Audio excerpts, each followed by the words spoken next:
Welcome to Traffic Jam. This is Leroy, and I'm gonna get right to it. I'm just gonna do a short review of Raw last night, and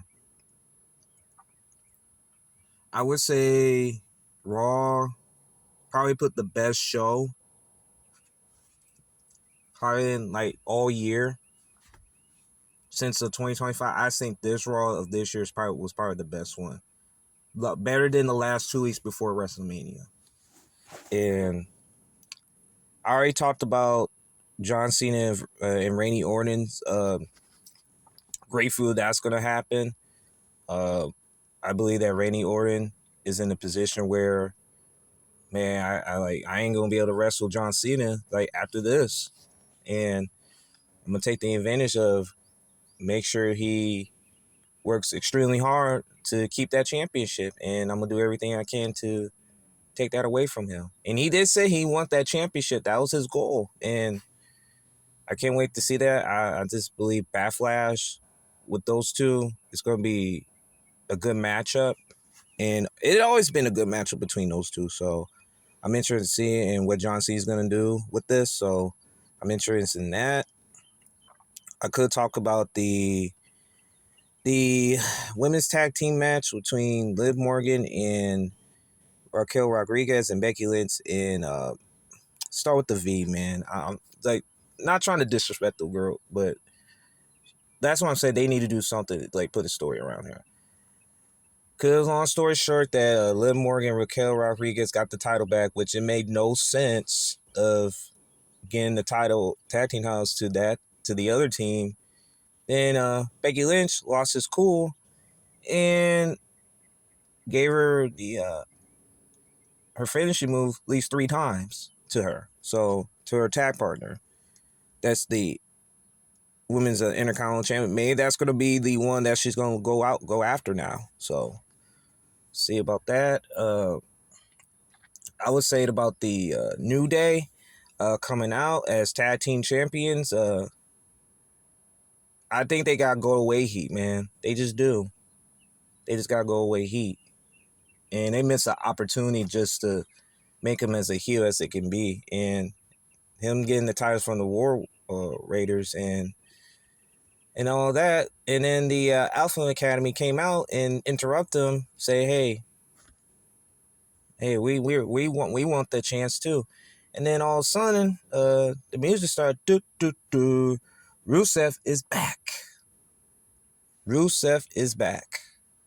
And his entrance was good. And him just terrorizing the whole ring. I'm not saying, I think he's going to be another Braun Strowman, like lost in the shuffle. I don't think they're going to use him to its ability. He's going to be like a Braun Strowman type of being on the show, because unless they like get him the Intercontinental Championship a shot, at least go after it. But until then, man, it was a good going back to WWE. But are they going to use him properly? Probably not. And they have a tendency of doing that, so he's going to be lost in the shuffle. I could go with Elo Sky, congratulating him. And then the girl from NXT, Stephanie, start with a V as well.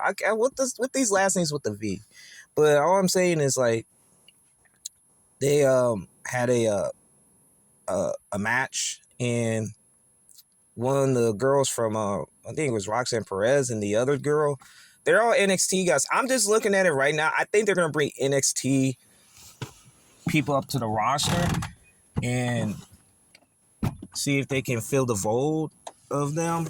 And I think that's what Triple H going to try to do, bring NXT guys up to the roster. But like what happened to Carmelo Hayes, man? I'm just saying, what happened to him? Even though he won that Andre the Giant Battle Royale, but they don't do nothing after that.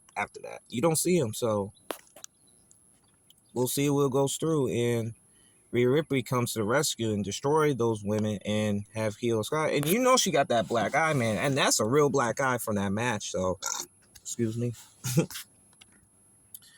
And I don't know what to say about that, but it was decent. Uh,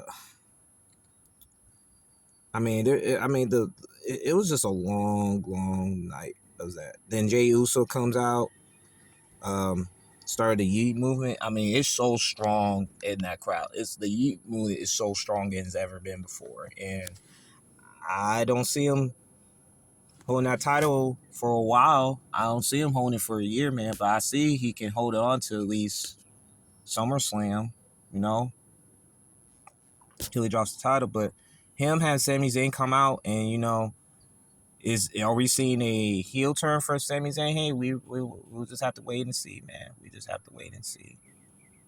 Like I said, I could go with the Gunther. I already had that discussion about that video. It's a travesty that they put him in this position to fight against commentary. I think that's just one of the weakest things they can do for him. And he should go after the championship with Jey Uso. And then a rematch at Backlash would be necessary. But it looks like it may not happen. He's going to have a beef with the team commentary man. And WWE's going to drop the ball on this guy pretty soon.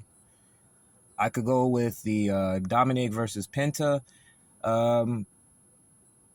It was an okay match. I'd see Dirty Dom as the fans love him from hating him as the top heel. Now he's the biggest babyface that he can be at that company now because they cheer for him since they won that Intercontinental Championship.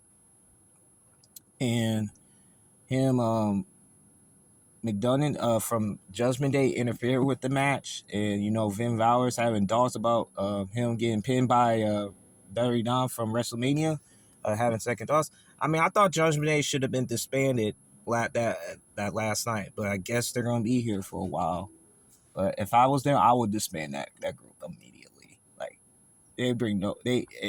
Like, this is like the B team of Judgment Day. I do miss the A team with Damian Priest, Edge, and Rhea Ripley, and Finn Balor at that time when it was really a serious group. And now it's just like a clubhouse now. I could go with the Americano story, and I don't get that Lucha Libre. No disrespect to Lucha Libre, but having American Lucha Libre, like, come on, man, like, really? All right, I'm just gonna move on, and I will talk about the main event of Seth Rollins, with Paul Heyman justifying it.